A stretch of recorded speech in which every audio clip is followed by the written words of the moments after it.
ሰላም ሰላም ናይ ዮኒ ዩቱብ ተኸታተልቲ ከመይ ኒአኹም? ሰላም ዲኹም? ኣነ ሰላም ኣለኹ እግዚኣብሔር ይመስገን። በብዘለኹምዎ ሰላምኩም ብዙሕ ትርፊ የለለይ ኩራት ሕይወተይ ሓድሽቲ ነዛ ቻናል እንኳዕ ብሰላም መጻኹም ነበርኩ። ሰብስክራይብ ናገርኩም ቤተሰብ ኩኑ ቤተሰብ ዝኾንኩም ደሞ ሸር ላይክ ናገርኩም መተዋዕኹም ኣይፈለየኒ ኩለኩም ይፈቲ ሽምባርክስ ኩራት ሕይወተይ ነዛ ቪድዮ ክትጅምሩ ከለኹም ብላይክ ጀምሩዋ። ሎማዓንቲ ሒዘልኩም ዝመጻኹ ደሞ ናይ ጨጉርና ዘይቲ ኣብ ዕዳጋ ብክባር ዝሽወጥ ንጨጉርና ደሞ ዕፅፊ ተዓጻጸፍ ዘንውሐልና ኣሰራርሓ እየ ሒዘልኩም መፅአኒኹም ማለት እዩ። ኣሰራርሕኡ ከርእየኩም እየ ክሻብ መጨረሻ ሓቢርኩምኒ ፀንሑ ማለት እዩ። ኩራት ሕይወተይ ኣሰራርሕኡ ሓቢርና ንስራሕ። እሺ ኩራት ሕይወተይ ሓደ ማንካ ቅንፍር ወይ ከዓኒ ምስማር ማለት እዩ። ሓደ ማንካ ከዓኒ ኣብዓኸ ካብኡ ንእሽተይ ቆፅሊ 11 ልኾን ከዓኒ ወለጋ ልቋር ልበሃል ብዓረብ ወይ ምስ ሩዝ ምስ ካብሳ ዝስራሕ ማለት እዩ። ኩራት ሕይወተይ ኣብ ዳዕረብ ይርከብ እዩ።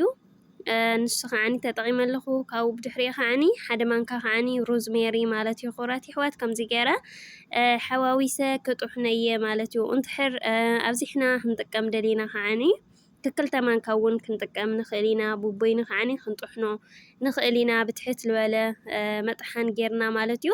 ብዙና ቡሃራት መጥሓን እኒኦ ብኡ ጌርና ኣነ እኳ ኣጋጣሚ ስለልተባላሸየ ብኸምዚ ከዓኒ ሓደ ሓደ ማንካ ክጥሕነለይ ስለለይኽእል ብኩሉ እየ ሓዋዊሰ ላው ገይረዮ ማለት እዩ። ኩራት ሕይወተይ ብቦይኑ ትንእሽተይ መጥሓን ትሕረሊኩን ግን ቦይኑ ቦይኑ ላገበርክን ክጥሕንኦ ትኽእል ኣይኽን። ካብኡ ምጥሓኑ ድቃቑ ደሞ ከምዚ ክኾን እኒኦ ምክንያቱ እንትሕር ሻው ፓውደር ልኾን እንትሕር ጥሕን ኩንኦ ኮንክን ልምፍልላዩ ከብለኒ ከኣብስ ከሸግር ስለልኽእል ማለት እዩ። ካብኡ ሓደ ማንካ ከዓኒ ጥሑን ዝንጅብል ማለት እዩ። ኩራት ሕይወተይ ኩሉ ደረቕ ስለልኾነ ዋላ ግዜ እውን ተወሰደ ክባላሾ ኣይኽእሊ። እንትሕር ርሑስ ዝንጅብል ተጠቒምክን ግናይ ረኣዩ ይኹን ምናልባት ከይዕብዕብ ግዜ ላወሰደ ክኸድ ከሎ ክባላሸ ስለልኽእል እንትሕር ተኻኢሉ ከምዚ ፓውደር ተጠቐማ ማለት እዩ። ኩራት ሕይወተይ ካብኡ ዘይት ዘይትሁን ማለት እዩ። ዘይት ኦይል ተጠቒመ እኒአኹ እዚ ኩሉ ዘይት ዘይትሁን እዩ። ብድሕሪኡ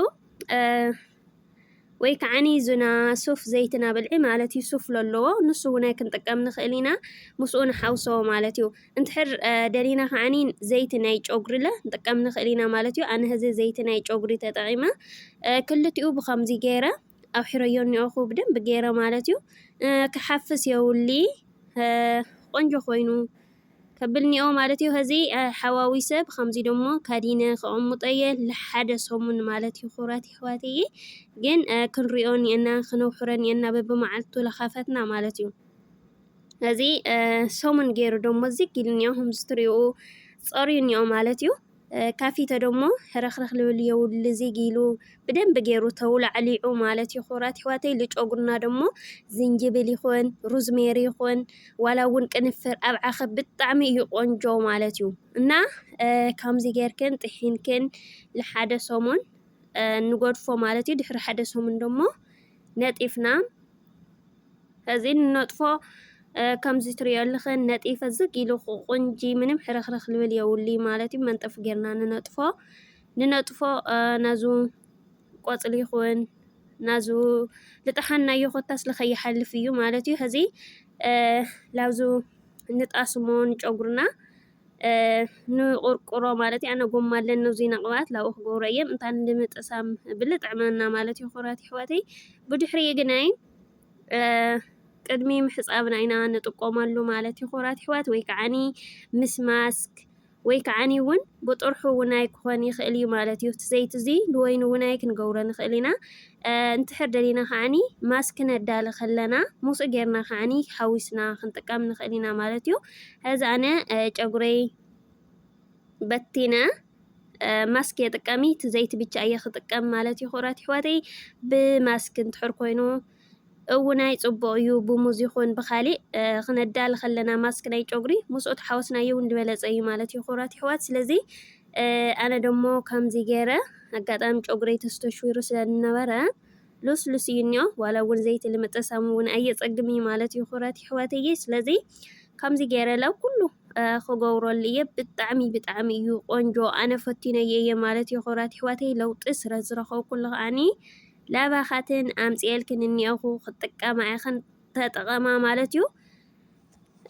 ሕዚ ከምዚ ጌርና ክንገብር ከለና ግን ላው ስጉኡ ብደንብ ጌርና ማስክ መሳጅ ክንገብሮ እኒአና ማለት እዩ። ኩራት ኣሕዋተይ ቀስ ላበልና መሳጅ ክንገብሮ እኒአና ብደንብ ጌርና ኩሉ ማለት እዩ።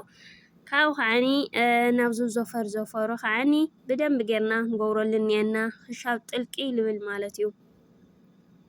ብጣዕሚ እዩ ቆንጆ በእውነት ብጣዕሚ ማለት እዩ። ኩሉ ጨጉርኻ ቆንጆ መኑሒ መጠንከር እዩ ማለት እዩ። ከምቲ ትፈልጦ ዝንጅብል ይኹን ኣባዓኸ ዋላ እውን ቅንፍር ሩዝሜሪ ዝበለፀ ከዓ ማለት እዩ ኩሉ ተሓዋዊሱ ብዘይቲ ተውላዕሊዑ ደሞ ማዕረ ክንደይ ለውጢ ከም ዝህበል ጨጉርኻ ንስሕተይና የብሊ እና ኣነ ደሞ ጀሚረዮ ፍሉይ ለውጢ ስለ ዝረኸብኩሉ እየ ንኣኻትን ሒዘልክን መፅአ እኒአኹ ማለት እዩ። ንስኻትክን ከዓኒ ተጠቒምክን ከም ተመስግናኒ ኣይጠራጠሪ ማለት እዩ። ኣብ ባዕለይ ለውጢ ስለ ዝረኣኹሉ እና ከምዚ ገይረ እንዝዘፈሩ እውነይ ብደንብ ጌርና ክንገብረሉ እኒአና ማለት እዩ። እዚ ናተይ ጨጉሪ ሰትዩ እኒኦ ትሪኦ ኣለኽን ኣስቲ የቢለዮ እኒአኹ ንኩሉ ደሞ መሳጅ ክንገብሮ እኒአና ልዙ ቆድኡ እንተሕር ቆርበትና ናዚ ቆዳና ደሪቑ ኮይኑ ከዓኒ ቆንጆ ኮይኑ ይተራኸስ ማለት እዩ። ከምዚ መሳጅ ክንገብሮ ከለና ልተሓተመ ልተዓረሰ ቆርበት ክልየና ከሎ ከዓኒ ጨጉርና ለውናይ ብደንብ ገይሩ ክወቅል ከዓኒ ገብሮ መሳጅ ክንገብሮ ከለና ፅቡቅ እዩ ማለት እዩ። ሕዚ ከምዚ ጌርና ጥቕልል ኣቢልና ደሞ ኣብ ጨጉርና ን5 ሰዓት ነፅንሖ ማለት እዩ። ኩራት ኣሕዋተይ ብደንብ ገይሩ ከም ልሰቲ ካብ 4 ሻብ 5 ሰዓት ለሎ ነፅንሖ እኒአና ኣነ 5 ሰዓት እየ ኣብ ጨጉሪ የፅኒሐዮ ብጣዕሚ እዩ ፅቡቅ ብደንብ ገይሩ ደሞ ስቲ ክብል እኒአዎ ማለት እዩ። ኩራት ኣሕዋተይ እንድሕር ስቲ ኢሉ እዩ ፅቡቅ እምበይ ልግዝኡ ጌርና ልግዝኡ እንድሕር ንሕፀቦ ኮይና ትርጉም የብሊ ዋላ ስራሕ እንከድሕር ኮይና ከዓኒ ቅድሚ ስራሕ ምጅማርና ትሕር ጌርናሉ ክሻብ ስራሕና ነጠናቀቕ ደሞ ግርም ኮይኑ ይሰትየልና ማለት እዩ። ብድሕሪኡ ምስ ወዳእና ደሞ ፌስታል ጌርና ሽፍን ንብሎ ላብ ክዳንና ይኹን ዋላ እውናይ ክንቀሳቀስ ገለ ስለ ንኽእል ፌስታል ጌርና ሽፍን ኢልና ላዕሊኡ ደሞ ሻርፕ ግብር ነብለሉ ማለት እዩ። ኩራት ኣሕዋት ከምዚ ገይረ ል5 ሰዓት ከፅንሐዮ ብድሕሪኡ ክመፅእ እየ። እሺ ኩራት ኣሕዋተይ ድሕሪ 5 ሰዓት ደሞ ተመሊሰ መፅአ እኒአኹ ሕዚ በቲነ ከመይ ኢሉ ከም ዝፀንሕ ክትሪኦ ኢኽን ማለት እዩ። ኩራት ኣሕዋተይ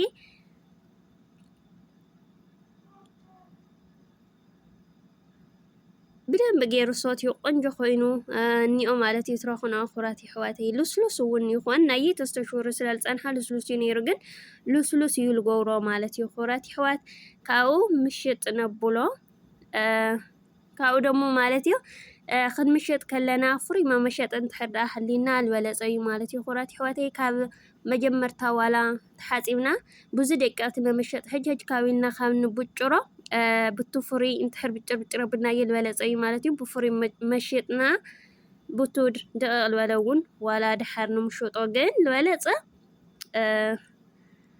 ትፍሩይ መመሸጥ እዩ። ካብኡ ተሓፂበ ተመሊሰ እኒአኹ ማለት እዩ። ኩራት ኣሕዋተይ መመሸጥ ዝበሃል ይሕለፍ ኩሊ እዚ በቲና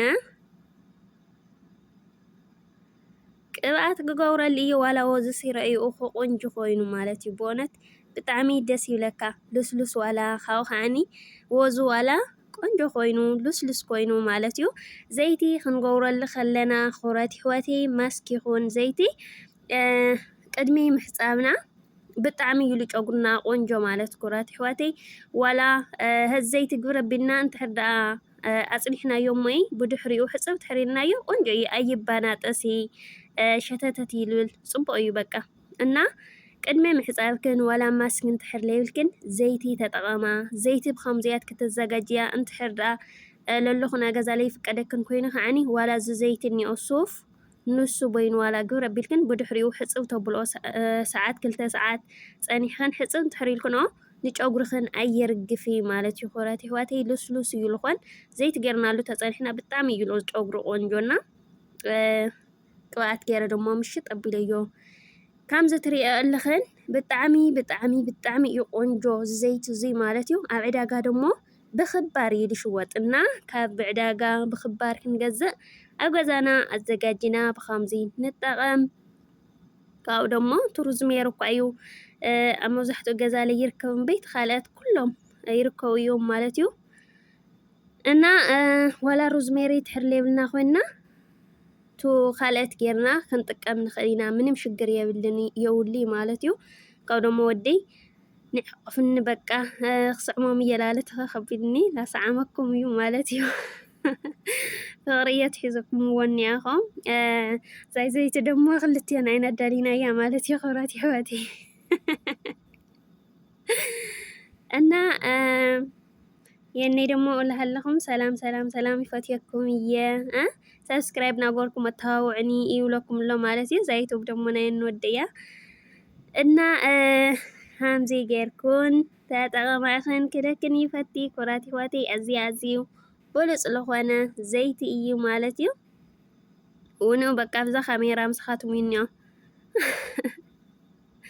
ካብኡ እንታይ ክገብሮ ከምዚ ገይረ ደሞ ክፍል ኣቢለ ጉንጉን ከቡለ እየ ሎማዓንቲ ኣብ 3 እየ ክጉንጉኖ ማለት እዩ ክንጉንጉኖ ከለና ደሞ ብዝያዳ እዩ ፅቡቕ ንጨጉርና ደሞ ቆንጆ ይኾነልና ማለት እዩ ኩራት ይሕወተይ ካብኡ ደሞ ክጉንጉን ከለኹ ቅብኣት ናገበርኩ እየ ንጉንጉን ኣለኹ እዚ ቪድዮ ሕፅር ደብሎ ኣለኹ ልኸይድብረኩም ኢለ እየ ማለት እዩ ኩራት ይሕወተይ ካብኡ ከምዚ ንጉንጉኖ ከለና ዋላ ክንፈትሖ ለውናይ ቆንጆ ወዝ ዘለዎ ሉስሉስ ይኾይኑ ይጸንሕ ማለት እዩ ቅብኣት ክብር ኣብልና እንተሕር ጉንጉን ኣብልናዮ ፅቡቕ እዩ ዋላ እውን ኣይሰባበሪ ማለት እዩና ከምዚ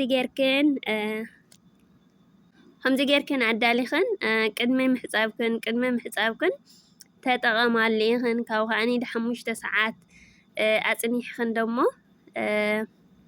ተጠቐማ ኢኽን ህዚ ጉንጉን ኣቢለዮ ከምዚ ትሪእኡ ቆንጆ ኮይኑለይ እኒኦ ማለት እዩ ከምዚ ገይረ በቃ ወዲአኒ እኹ ኣነ ማለት እዩ የኒ ግን የመነየኩም እኒኦ ብሱር ምስራሕ ከስርሐኒ ካለይ ሓወፍኒ ናለ ማለት እዩ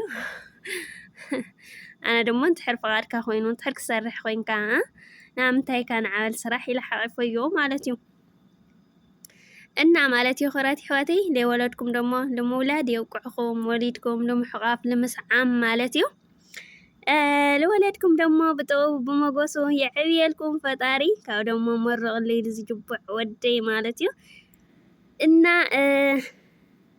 ናይ ሎማዓንቲ መደብና ነዚ ይመስል ነይሩ ምስ የንዋይ ለኣየይ ዝጠቐመኒ እዚ ዘይቲ ደሞ ዓብዪ ለውጢ ንረኸብ ኩሉ ላእኻትን እውናይ ክጥቀማ ኢለ እየ ማለት እዩ የንዋይ ግን ይስሓቃትለኒ ለዩ ማለት እዩና ሻብ ካሊእ መደብ ንመጽእ ሸር ላይክ ሰብስክራይብ ናገርኩም